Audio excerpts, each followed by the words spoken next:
Rattaloni's Hardware and Garden Stores brings you Garage Logic Podcast number 1308, May 15th, 2024. 94 degrees on this day in 2001. I think that's 2 days in a row for 2001. We had a nice spring. 31 degrees on this day on two occasions, 1907 and 1980. I don't think the swimming season is soon. I think it's here, especially if you look at the weekend forecast. It's lovely. Call my friends at Aquaside and get rid of those weeds and algae on your swimming beach. Aquaside products are easy to use. They work quickly. They're registered with the EPA and DNR. All you have to do is to prevent weeds from overtaking your lake or pond this summer is call Aquaside, identify your weed problem, and your place will look great all summer long.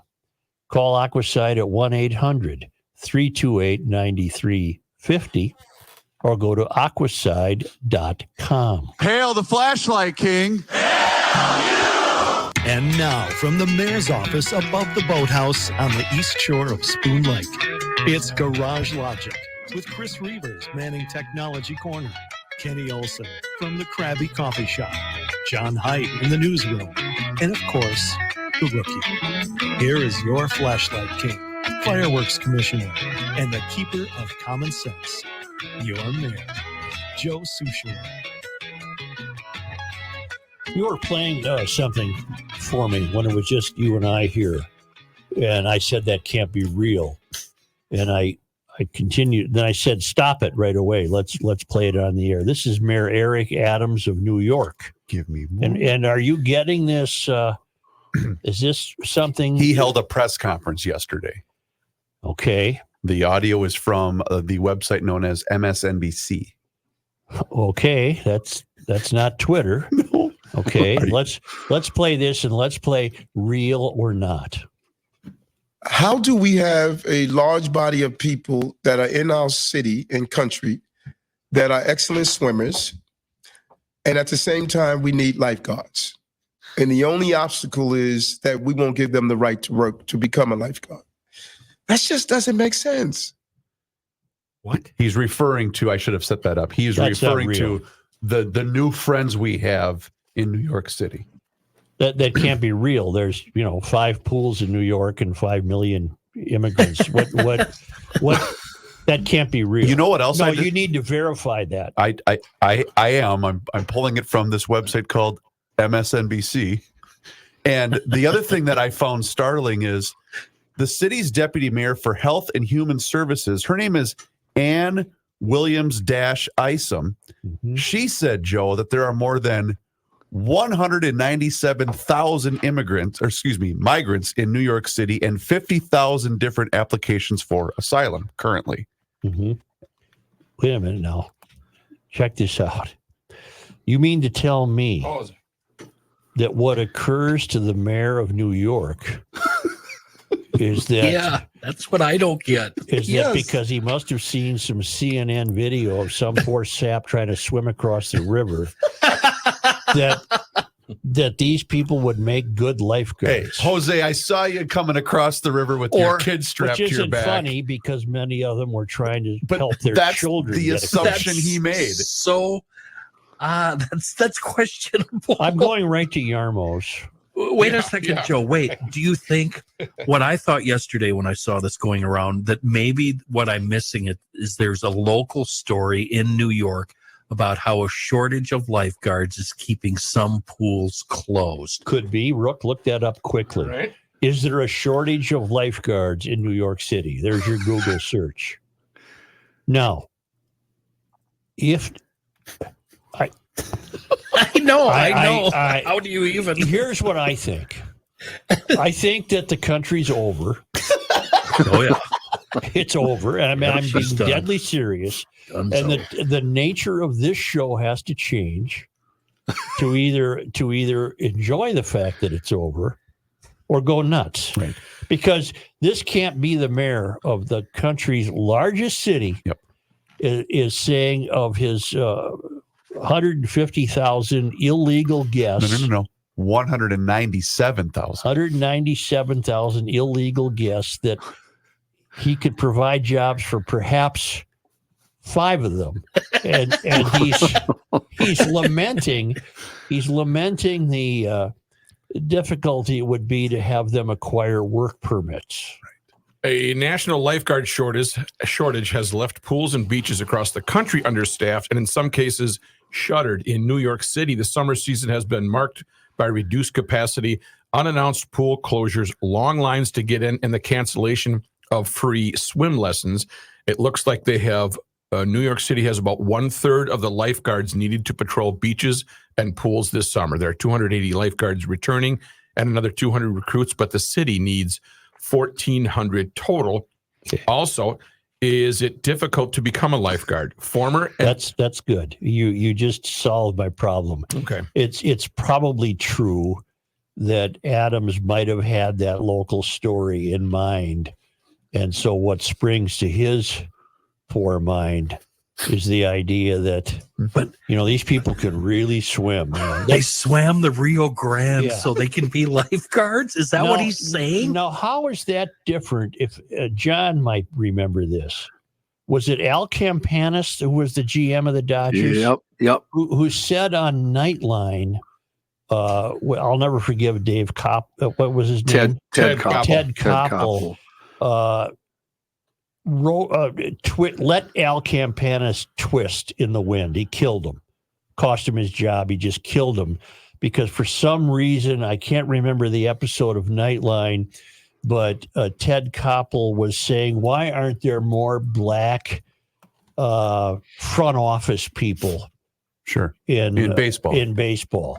And John, what was his answer? Al's answer, and he was clearly struggling, was something to the effect that, what? They don't have swim. they don't have the necessities. I was just looking for the quote the necessities. That's the exact words that he used. Yeah. They don't have the necessities. And for some reason, swimming came up in that. Did it? I'll keep looking here and see what. I'm looking as well. But my point is, Al Campanis, of course, suffered greatly for that faux pas. Sure. And Eric Adams will not. I don't even know if he should, but he will not. Ooh. But how can you look at people flooding into this country and extrapolate from that they'd make pretty good lifeguards? Joe. Huh? I have the entire thing here now. Yeah. It's going to be tough in 2024 to read this one, isn't it? It really, really is.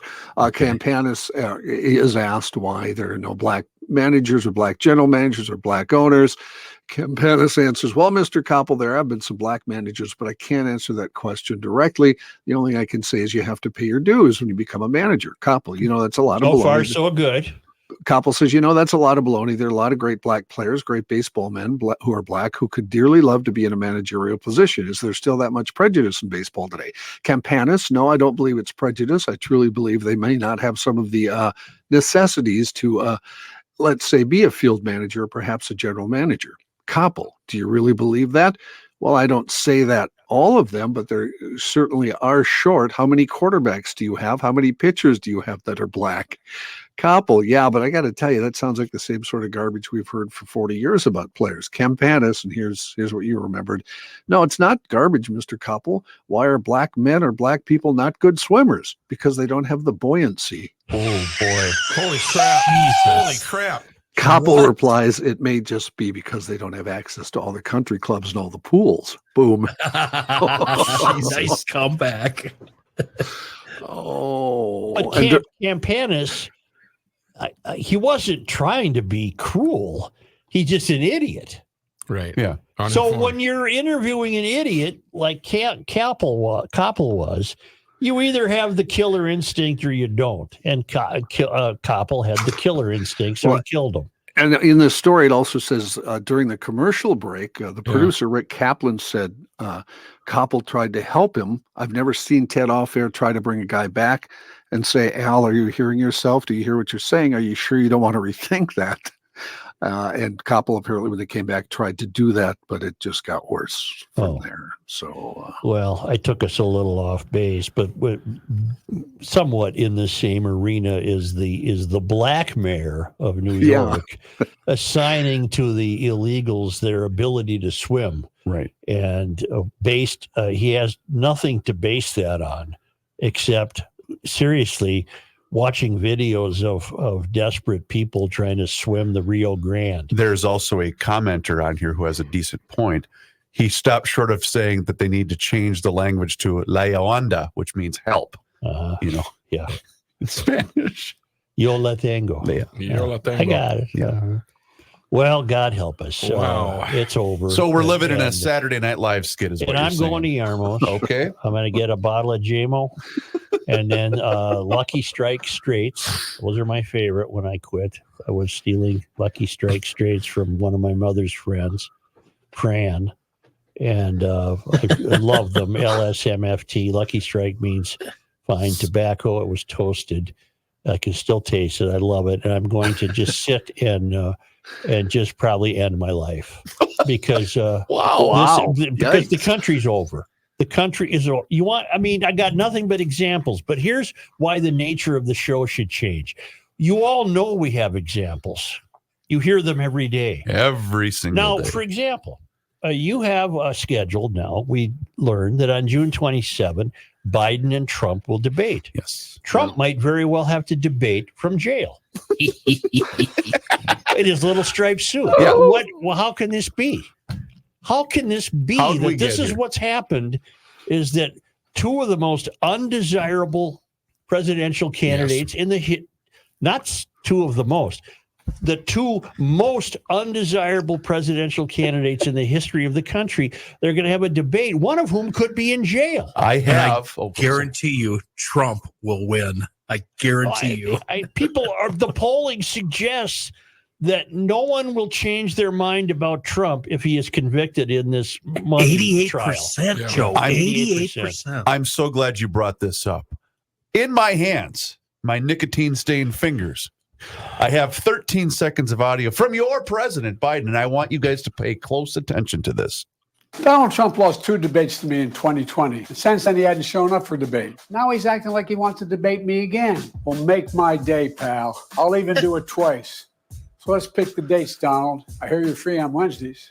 Donald Trump lost. I don't even know what that means. they You want don't, to hear it Free again? on Wednesdays. they don't guys do wanna- trial stuff. Those days. That's a pretty good line. 13 seconds. I want you to hear it again. Pay attention. Donald Trump lost 2 debates to me in 2020. Since then, he hadn't shown up for debate. Now he's acting like he wants to debate me again. Well, make my day, pal. I'll even do it twice. So let's pick the dates, Donald. I hear you're free on Wednesdays. Donald. What am I pretty missing? So in that 13 second piece of audio, and I know it's visual, there are 5 separate jump cuts, meaning he said 3 or 4 words. They had to cut it Oh, so they could, what's the source of this audio? I found this on the Daily Caller, which is a news site, but it's right-leaning. Well, but the right-leaning news site No, would they not didn't- have gone out of their way But to edit. they didn't edit this video. This was the actual video that was posted by the Biden administration. By, Oh, it was. the Yes. skier. what, So John it's not Claude Van AI. Damme? No, it's not AI. Okay. But that just goes to show you kind of what we've been saying about what was your line? The lack of the candidates, the two most. They're the two most undesirable presidential candidates in the history of the country. They had to edit that 5 separate times. Who was Lincoln's vice president? Was it Andrew Johnson? Yes. And who Yeah. became president? Yeah. Andrew Johnson. These guys are more undesirable than Andrew Johnson. Yeah, boy, that's a stretch, Joe. I know. I consider myself an American history buff. Yeah. Andrew Johnson was a horrible, horrible man. Bad guy. Yeah. Bad Horrible, guy. Yeah, I rest my case.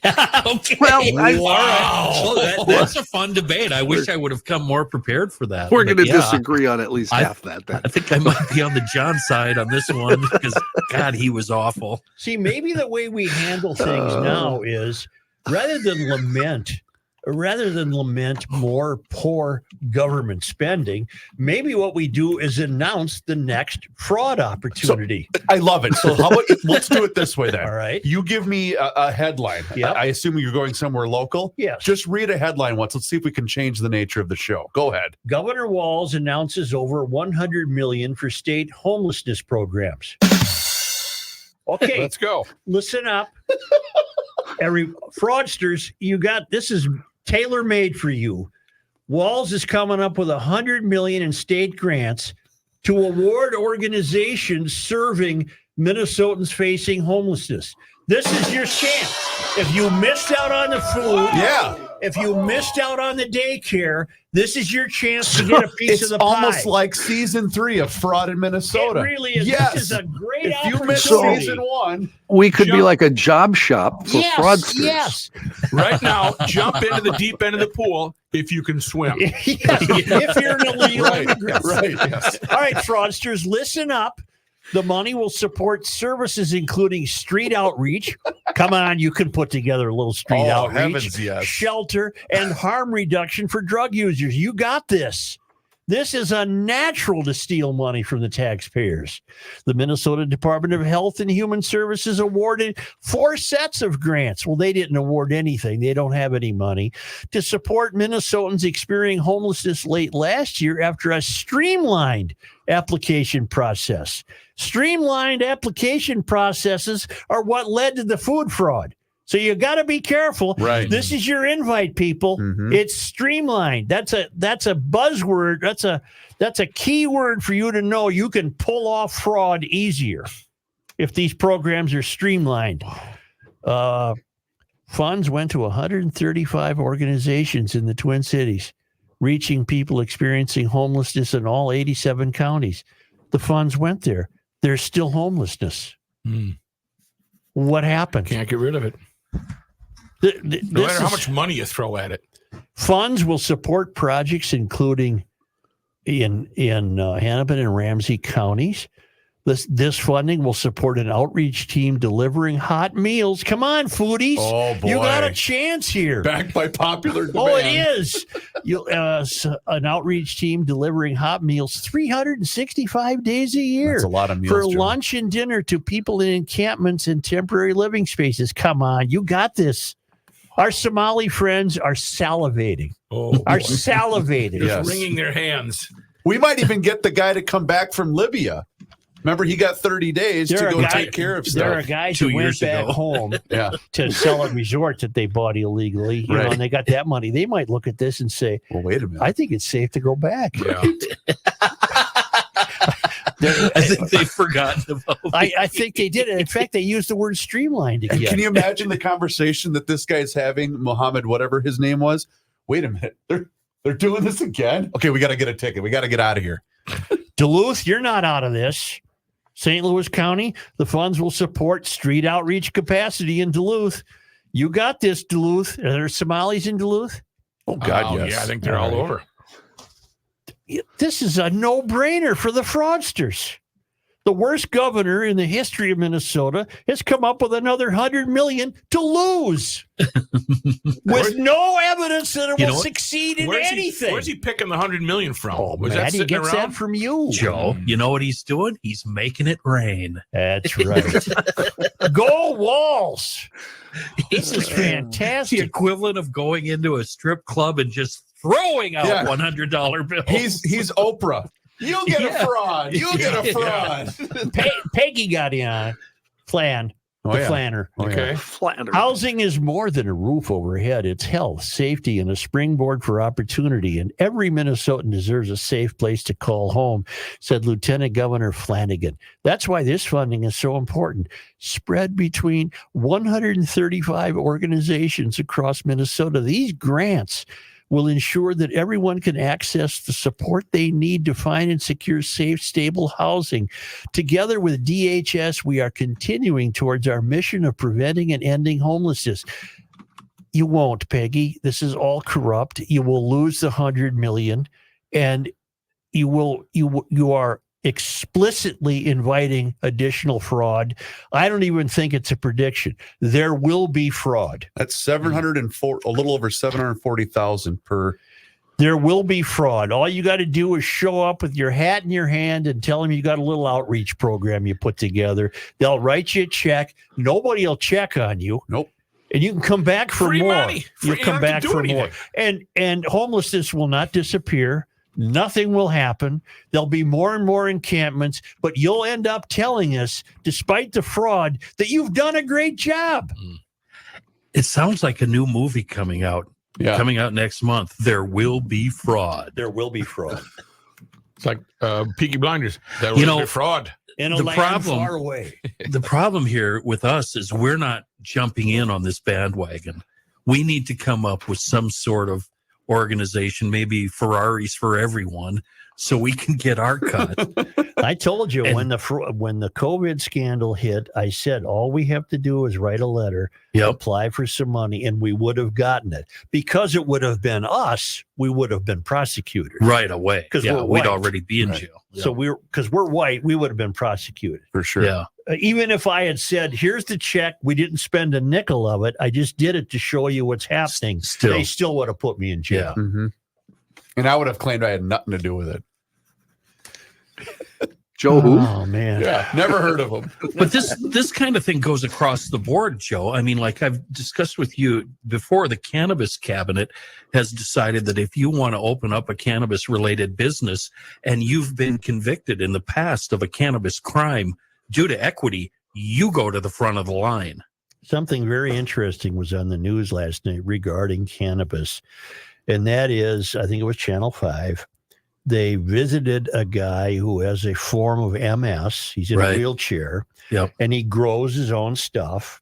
Yep. And it's very helpful to him. And he is suing the state. But he's suing the state office of, what are we calling it? The cannabis office. Yeah. The cannabis office, which doesn't exist really yet. The cannabis And the poor office. guy is suing them because he does, in fact, it's in our Constitution that, and it's old, and I'm sure that'll be fought against, but it's in the state Constitution that farmers can sell anything they grow without a license.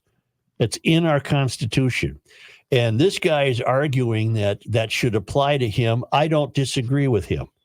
If he wants to sell extra stuff to other MS sufferers, I don't think he needs the state involved. But the state, of course, will get involved because that's what they do. Oh, the state is controlling every single aspect of this. But you can every look aspect. it up. It's in the Constitution of Minnesota that farmers can grow their products without having a license from the state. Wow. Now the state will come in and say, well, you're not a farmer. You live on 123 Main Street, the Sustainable Urban Core. And the guy will say, well, no, I am a farmer. Look at, I got a little greenhouse going here. I got the whole deal. I hope he wins just to shut these idiots up. But I doubt if he will. Will you Well, please get... the urban core is where we have urban farms. That's And they right. get more subsidies than the regular farmers do.